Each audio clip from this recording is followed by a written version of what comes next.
Swear Larry in first before we take a roll call. You can go ahead and call your meeting to order and do roll call, and then we'll swear in. You sure turn your microphones on.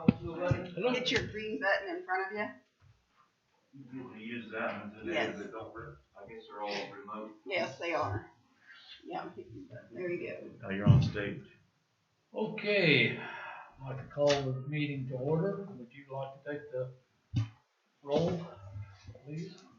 Larry Davenport. Here. Caitlin Doherty. Jim Gladbach. Here. Greg Post. Yep. Mary Pemberton. Bill Waldron. Here. Okay, first order of business would be the swear in. Larry. Gotcha. Okay, if you will raise your right hand and just repeat after me. I do solemnly swear and affirm I do solemnly swear and affirm that I will support and defend that I will support and defend the Constitution of the United States, the Constitution of the United States, the Constitution of the State of Kansas, the Constitution of the State of and Kansas, the laws and ordinances and the laws and of the ordinances City of Fort of Scott, the City of Fort Scott, and faithfully discharge my duties and faithfully discharge my duties as Airport Advisory Board member as Airport Advisory Board member for the City of Fort Scott. for the City of Fort Scott. So help me God. So help me God. You're official. All right, thank you. Okay. I think they just asked me if I could read. And your answer? And I was? said, read what? It depends. Okay, well, looks like the next thing up is this flow agreement. Yeah, so I'm back to give you guys an update from the last meeting. This is Heinen Brothers Ag Services that is purchasing Aaron Phillips Ag Spraying Company. So they are a larger operator. They have 30 plus locations in five different states. So we've been working on this agreement. I know the acquisition actually started back in May. So it's just kind of gone back and forth with their attorney, the city attorney, their attorney, the city attorney. So we brought you a fuel agreement for your advise last Monday at 10 cents a gallon. Now this is where the operator will bring their own fuel onto the airport premises and disperse it themselves. And I think I gave you guys some information on the FAA grant assurance actually prohibits us from excluding that. So you have to actually allow that. And I think I've got some information. I'll make sure, Larry, that you get copies of it. There was a few other things that Susan and I did some research on, but just real quickly to remind you, it's a grant assurances under economic non-discrimination.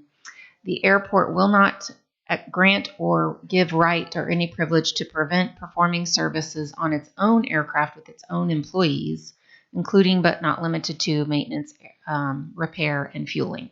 So I think that's one thing but the other thing is, since this will be Fort Scott's first fuel flow fee agreement, we want to make sure that we get this one right in case there are other people that would like to also take advantage of this basically grant assurance. So we went with 10 cents, and that was about 5% of the operational expenses is how that was calculated out at 10 cents a gallon. We tried to go up to 20 cents a gallon and recoup 10% of our operational costs. And that was an absolute no. That was a deal breaker. They do not pay anywhere near that at other airports. So what their attorney did give me is the average that they pay in other locations, which is 12 cents a gallon. So we had a couple of examples that we gave you last meeting with Newton and Salina. Salina was 8.5 cents, but they have annual fees, and Newton was 20 cents. And so I kind of looked up some information on those two examples. You know, those are obviously a lot larger airports too than what we have. So, but I'm comfortable if you guys want more discussion. I do think that they would be willing to go to 12 cents because that is the average that they pay along in all their other locations. And there's some other information I can give you basically that talks about not setting your price too high. This is in the Federal Register that the department emphasizes the airport proprietor generally may not charge an aeronautical user or users more than its allocated cost based on reasonable, transparent, and not unjustly discrimination cost allocation methodology. The applicant federal requirements do not compel the airport proprietors to set fees so high that they become a financial bar for the use of the airport. So it's kind of, there's a few other warnings in there basically that if you definitely don't want to set it too high. The other thing is it is, there is a way that we could like offer it actually as an incentive too. Now, because this agreement took so long, and I think what we talked about doing is even on the hangar prices that you guys approved last meeting, is wait and give everybody at least 90 days before that would start. So that would be one thing that, you know, if they wanted to come back, they could ask for, but the fuel flow fee didn't start. But the way the agreement is written, I don't know how we would do that. So really, I mean, I think the average we presented at the last meeting was 5 to 10 cents per gallon is what we had found in our research. And then Heinen Brothers came back and said that their average, now they have multiple locations in multiple states, is 12 cents a gallon. So I don't know if you guys, I can open it to more discussion. Yeah, I don't understand, because if we give these guys whatever you're discussing, that puts us in the situation where we're going to be looking at Roger Kraft's going to be coming back wanting the same deal. We got Kingsley out there that's an ag operator, and this Heiningen Brothers last year paid our price on fuel, which I don't remember, 3 something a gallon, which we make $1 and something on that. And what I'm trying to understand is why do we have to give them this break? Why can't they just buy the fuel like they were last year? Well, and that was part of those grant assurances information that I had handed out. You cannot prevent them from fueling, maintaining, or working on their own aircraft. Well, I understand that. But then they're just going to give us a penance. You know, we're going to lose 90 cents a gallon on fuel, which, like, it doesn't make any difference to me what they make or what they don't make. What I'm upset, or not upset, what I don't like seeing is the airport is not getting any revenue out of these people. They're using our facility. It's just like I took a 40% increase on my rent, but I didn't complain because I used the facility, and all the other guys took a rate increase, and I didn't hear one complaint of them because they used the facility. Well, these people are going to be using the facility, and and the other thing was, how do we determine how many gallons they've used? How's that going to be? Yeah, that was actually in the agreement, and they settle up with, let's see. So they pull tickets each year to calculate how many gallons of fuel have been delivered to Fort Scott Airport for use by Heinen. Heinen, thou shalt pay X amount per gallon of fuel used. And they have to basically pay it each year. And then we have within the agreement, there's also, if it's not paid on time, we can charge some interest. And then the agreement is in effect for the duration of the hangar lease. So this fuel flow fee agreement does not have a separate start and end date. It goes with the hangar. So I haven't obviously Yeah, welcome. speed on this, yeah. But so are they going to be using our pumping facilities for the fuel? No, this is actually so, and I probably didn't do a very good job of explaining that. In order to sell fuel, they have to provide their own equipment as well. And one of the compromises that we made before we got to this point is that it would be a portable tank and not a permanent tank.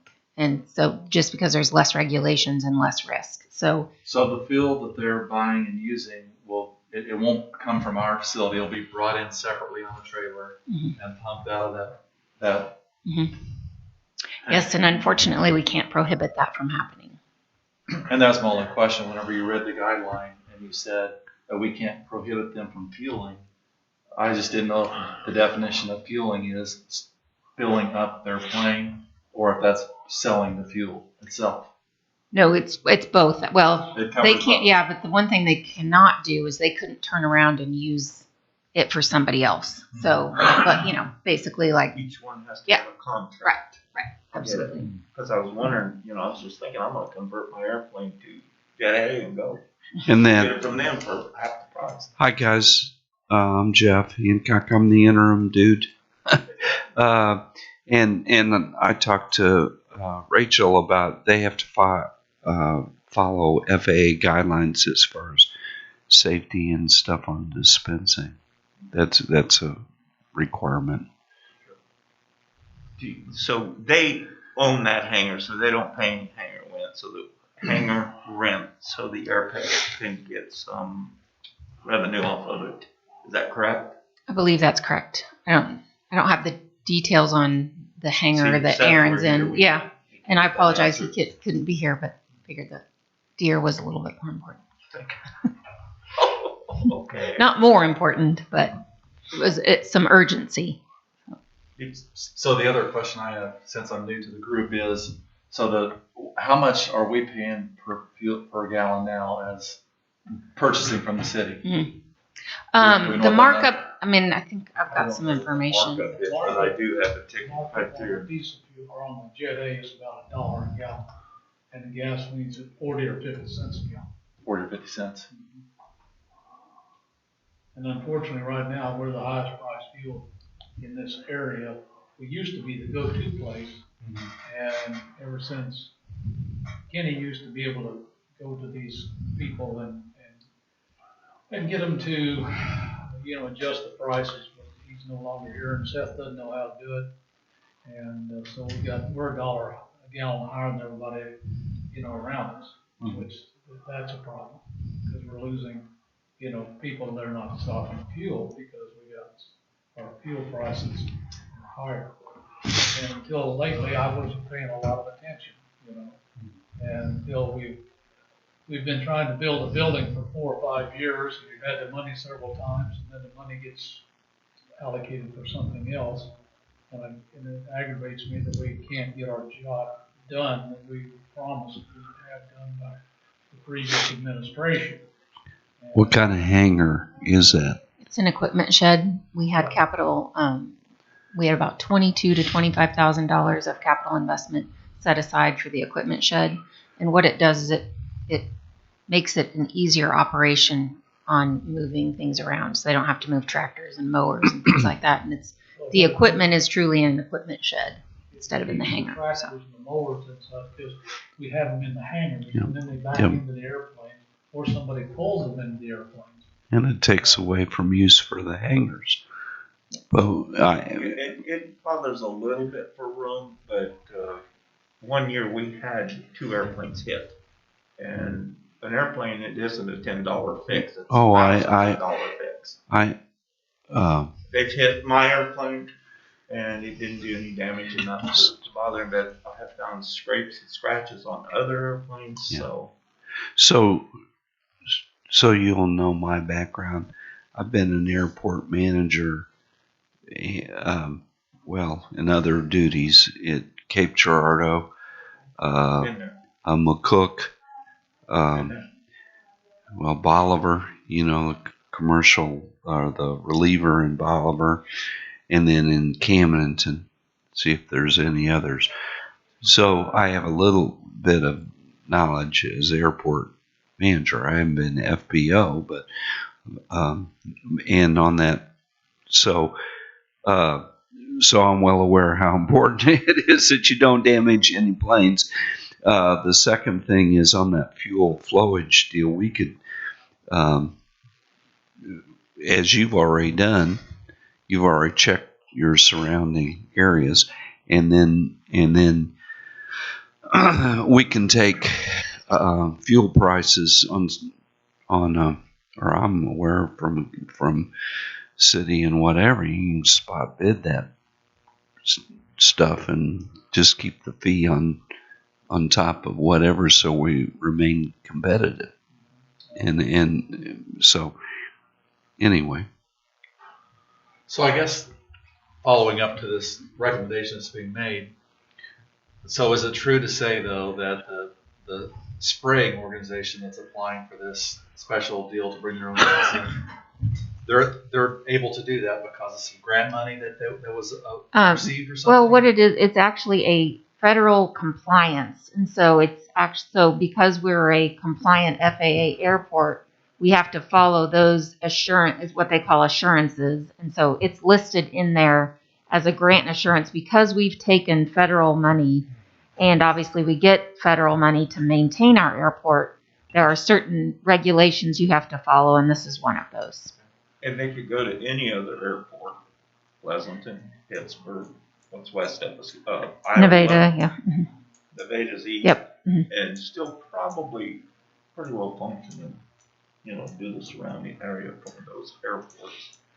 I mean, we certainly will not be getting fuel revenue from them, but I've done some research on the company, and I feel like that they have some potential at bringing in some additional traffic and maybe even some more services. In some of their other airports, they've got, let me make sure I got it down. Actually, I'm sorry, I don't have it written exactly, but I do know that they've got some maintenance facilities in one of the places and a few others. So, I think that Aaron did a great job and he was busy. And I think that this is just going to add to the attraction of Fort Scott. So we may be losing, certainly we'll lose the fuel revenue, but I'm hoping that maybe it increases and maybe even in their customer base. So. There, of course, I'm sure they're all insured for any kind of chemical spill. Yep. And all that happens. Yep, absolutely. There's, Yep. insurance. So, just so that we can build our facility for our tractors and things at the end of the year. I can certainly make that. We can put that in the notes because this either the fuel flow agreement at 10 or 12 cents or whatever we decide today will either go to the commission as a recommendation or not recommended. And then it'll be ultimately the commission to approve it. And we can certainly make sure that the capital dollars for the equipment shed don't get reallocated. So you're going to assure us that if we, I can ask the commission to assure you. I cannot do that. because I've had assurances from Dave many times, and the little lady that used to be the finance person, she now works for the ball player. I forget what her name was. Yeah, she promised me 4 times in a row that the money was there, and all I had to do was wait for the fire truck to get away. That deal got all taken care of. And so there was a deal for each one of these, and then all of a sudden I'm told, well, we don't have any money. Well, I can follow up on that. Of course, I'm only here a short time, so we can look at the funds. Of course, it's a metal building, Yeah. and of course, I know we built some hangars, and steel has gone up quite a bit. But we can follow up, and then I would think we can double check if it's in. If it's in the budget this year, or do you know? Yeah, the budget's been cut so many times. I don't know. Yeah. I know they've had a lot of trouble with the budget. Yeah. Because of the culvert, and all Yeah. that. Well, and then the commission, each time they meet, they dedicate more money to streets. So I don't actually know. Yeah. Well, we can. I can assure you one thing: we can check into it and see where we're at and report back. The other thing was, there was never any grant money for the building. Is that what you said? Or it was just a capital improvement thing? Yes, that's correct. Yeah. Okay. The only other question I have is, as far as the facilities that they're using now, the company that bought out the prior, who was it? Aaron Phillips. Aaron. Mhm. So when that acquisition occurred, they also were able to piggyback off of not having to. Are they paying rent? Are they paying a fee for using those facilities? Or I believe that was a hangar built by the Phillips, and so that's not a city-owned hangar. No. That was built by Smith Chambers. Oh, okay. But typically, I mean, when you'd see change of ownership of something like that, that wouldn't necessarily go with the change of ownership. But I will let you, the acquisition has not been completed. So this fuel agreement was one of the last steps that they need to do in order to acquire the building. Are you asking me do you want me to follow up on what their hangar rent is? What are they gonna be paying to use Okay. the facility? Or yeah, where are they? I mean, I just, Or are they paying? Was that hangar a private hangar, or was that hangar a city hangar?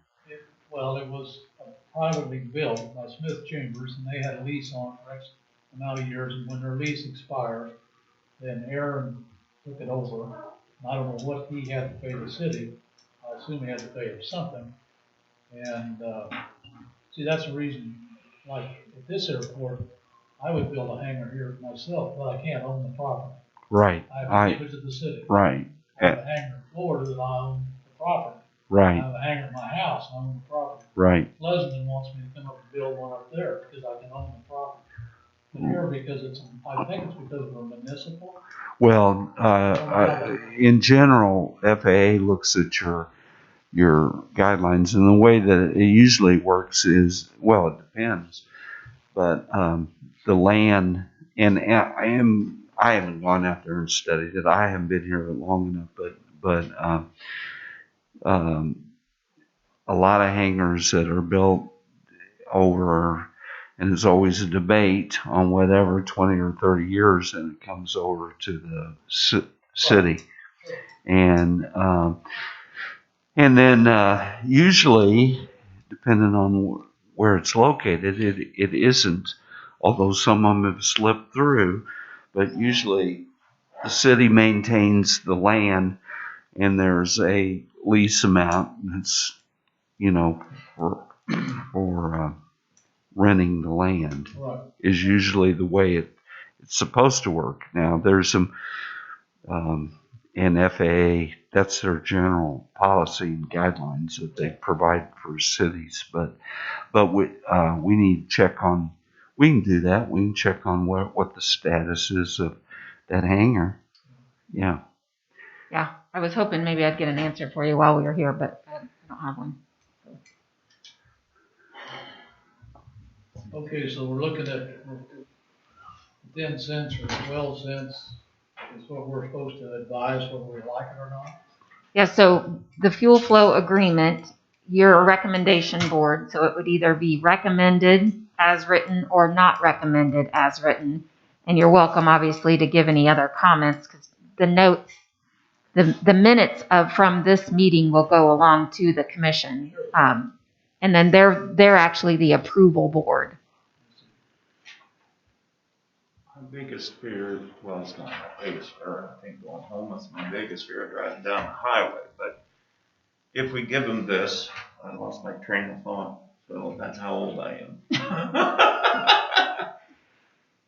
When you took this airport was 8 cents, this airport was, 12 cents. Put them together, it runs out to what, 10 cents, right? Actually, the average is like 5.25 cents. What affiliation do they have to any of those that are charging the 8 cents? That's my concern a little bit, because they may own that fuel system that they're getting the 8 cents on. Whether they do or not, I don't know. They may be, they're able to get thousands and thousands and thousands of gallons at $1 a gallon, and then they put it on that fuel and can take that low rate and make it up at the other airports where they get free because they took that average from that airport. So that's just a thought. I don't know if it means anything, but I just want the airport.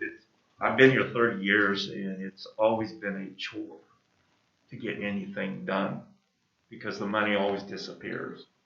And you've been here what? Long time. Too long. Too long. It's just a problem.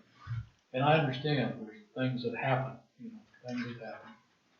But I'd like to see some things not happen, And if we gotta do this, see, Aaron, the reason Aaron's selling his business, because he wrecked 3 airplanes and he can't buy insurance. That's the reason he's selling his business. And he's allowed, Heineken Brothers can use him as a pilot because they can put him in the group, you know, and they can insure him through their group. He can't get he can get insurance, but he can't pay for it. Can't afford it. Yeah, you can't pay for it. Just like I have truck wrecks, we have a bunch of wrecks, my insurance goes through the ceiling. You know, that's what's happened to him. Because he's a good kid, I like him. Yeah, he's I pretty like smart. him, he's a good kid. Great pilot. But he has a problem crashing plane. But they were malfunctions, I believe. And those poor airplanes go through a lot of stress. The stress is unbelievable. The stress is unbelievable. That's why So- I won't do it. Diane found the 2019 lease. I think the other one is right there. Is $140 a month. For that thing. That was in 2019. I can look at 2020. How many airplanes can they get in that? Just one? I think they can get one in a small one, I believe. Is that right? Has anybody noticed? Rachel, it looks like they constructed that hangar in 2017. Phillips did. Okay. He constructed the little hangar, Oh yeah, the little piece. the little piece. Yeah, I remember that. There was something Isn't an there two add-on. on the side? Aren't there Looks two like the- hangars on the side? A storage Okay, building. Who put in the Quonset? That's the boys over at Kingsley. Kingsley. Yeah. Kingsley. So what's their contract? What have they got? I mean, Because aren't they still able to come in here and use their airplanes to fly out of here? I mean, they own that, don't they? Yes. They own the hangar, yes. There's 2 separate ones. We're gonna have to do some checking. Don't have answers for you but in general, you have a standard rate that everybody should abide by and set that up for the long term. Yeah. Okay, so what, Rachel, you were saying it was 100 and how much? 140 was the 2019 lease. Okay, that's the one where he built the little hangar. No, if he built the little hangar, then he doesn't actually pay rent on it. Okay, So, so he's selling the little hangar to these folks, Heineken? I don't have a hangar lease agreement. The one that you guys are asked to either recommend or not recommend is the fuel flow fee agreement. I don't have the actual transaction to know and what. we'll have to do some checking on that. Usually it's subject to approval of the city on sales. We'll have to do some checking on all of Well, it that. looks like we're locked into this 10 or 12 cent thing, no matter how we go at it. By the federal regulation. I wish I had a better answer. And that's, How about we split the difference, 11 cents? why don't we just go with 12 and let it slide? Well, we could do So I will that say too. 12 is the average that they pay. So, I mean, I'm certainly comfortable with 12, but Okay. I'd rather have it at a quarter, but I know that's not gonna work. Well- and that's all that, Yeah. so we'll just go with 12. Anybody else make a Motion? motion? To I recommend to move the we recommend 12. Okay, I'll anybody second it. second it? I'll second it. Oh, okay, everybody approve? Yay, nay? Yeah. Yays, okay, any opposition? no I'll do opposition, the nay. same thing. I'll do a name. You're doing that, okay, one Just to nay. make sure we're democratic. Yeah, there you go. Motion approved 3-1. Thank you. okay. And then once we get this back then through the legal team, then I'll make sure that you guys get all the information. You want to know what Kingsley's, what they pay? What is their Okay. situation with I'll the have- airport? I'll request that Seth does a review because I know he just proposed a rate change, so we probably need to make sure we look at that so that everybody's treated equally. And then we'll certainly pass along the prioritization issue on the equipment shed. And that'll be at the commission meeting. Yes, we'll have to actually have, we're going to try to get it done before the end of the year. I've got a couple other projects that also need approved by the end of the year. So I'm hoping that we have a special commission meeting the week of the 28th, but it has not been set yet. Let the minutes reflect that they're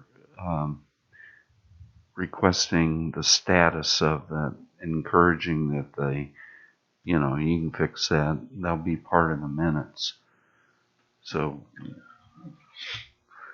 on the shed. Yeah. Yeah. Okay.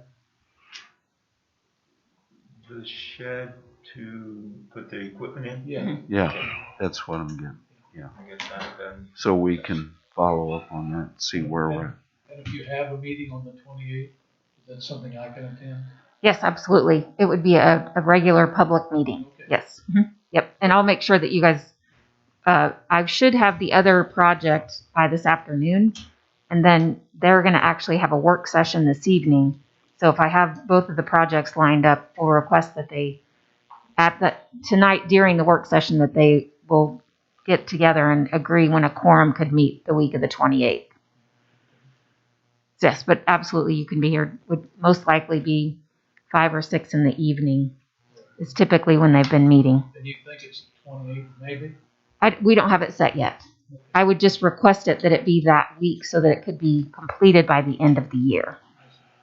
It can't be on the 28th. Yeah, it can be. I have Monday the 28th, yeah. I have something going on the 28th, but nothing.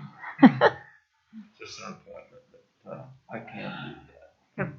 You can always watch it on television Yeah. or YouTube or whatever. Okay, is there anything else we need to discuss? I just think that the airport has suffered so much in 30 years. I mean, when I first came, we built a new airport building that held the students and everything. Well, something happened to that. It was out of my control. But I'd like to see the airport grow. Absolutely. And if we keep giving away to everybody that comes in, it's just going to go downhill. And then you're going to need new hangars again. And we have nothing to replace the hangars with because we've had everybody have something. And T hangars are very expensive. You'd be amazed at what T hangars cost. I've been in aviation almost 40 years, and I know a little bit about the expense of it. We bid some out at my other airport, and it was just, atrocious. You're exactly right. The hangar I built in Florida this year, it's a 60 by 60 by 14 foot tall, and I spent almost $75,000. Oh yeah. We were looking at T hangars, and they were getting bids $500,000-$600,000 for T hangars. But is that kind of where they're located at? Like in Kansas City, you try to do anything up there, and they'll charge you an arm. Well, no, it's 2 or 3 things. One is just price of steel and getting them in, and the second is prevailing wage. Well, doesn't the FAA require certain specifications on these buildings? Yes. You're a municipal airport? Yes. And that's what I'm wondering about Pleasanton. Are they or are they not a municipal? They're not. And that's why they're able to do what they're doing. That's why they're able to do it. And that's why the equipment has to be kept in that hangar because the FAA specifies it. That tractor is only used on In Pleasanton, I don't know. Pleasanton's probably a private airport, and they've never received any federal funds. Right. And those federal funds, the guidelines, you'd be amazed at what the guidelines are. Anyway. And that's why it also costs a lot to put a hangar. Yep. Scott versus at Pleasanton. Yep. Okay. All right. Okay. Nice to meet you all. I didn't catch all your name, but nice meeting you. You bet. My pleasure. Glad to see Larry here. Anyway, if we have no other business, someone want to make I move to adjourn for today. Okay. Second. All the ayes in favor? Aye. Nays? Don't have any nays. Okay. Just to make it Democratic. Thank you, guys. You bet. Thank you.